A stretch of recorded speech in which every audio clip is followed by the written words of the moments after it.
Donc dans un premier temps, vous allez mettre vos combinaisons.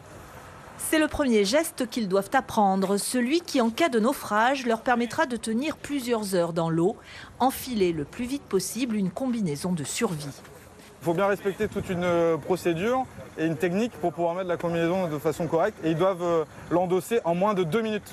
Ainsi équipés, nos 6 élèves sont prêts à embarquer sur la vedette de la SNSM pour aller se jeter à l'eau.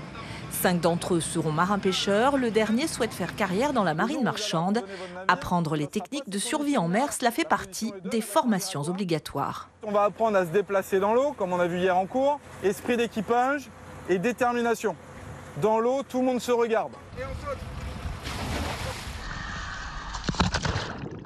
Dans l'eau, ils vont apprendre à former une rosace pour le repérage aérien. Allez, écartez bien vos bras, vos pieds également. Et allez-y. Ou à faire un brancard flottant. Donc je suis blessé, donc vous me tirez. Des techniques pas toujours évidentes à maîtriser. En fait, il faut réussir à bien s'assembler ensemble pour pas qu'il y ait personne qui dérive en gros. Ça peut vite partir un peu en cacahuète, donc il faut être vraiment concentré sur ce qu'on fait et sur les autres qui sont avec nous, les camarades qui nous accompagnent dans l'eau. Autre exercice, apprendre à gonfler un radeau, mais aussi à le retourner s'il s'ouvre à l'envers.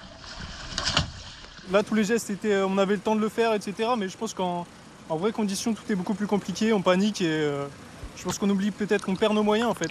Donc c'est super important de voir une première fois, etc. Comme ça, on automatise les gestes et si ça arrive vraiment en conditions réelles, on arrivera sûrement à les faire plus rapidement que si on n'avait jamais vu ça, quoi. Le fait d'être sur la vedette, sur l'eau, ça les met bien en condition et ils ont une approche de la sécurité aussi pour les bateaux parce que le métier est quand même dangereux. Ça arrive, ça peut arriver qu'on doit évacuer un navire et là, ça leur donne au moins les réflexes. Donc là, cette position-là, vous allez la prendre très souvent. Au total, 68 élèves qui ont intégré le lycée en septembre ont suivi cette formation indispensable pour pouvoir exercer un métier maritime.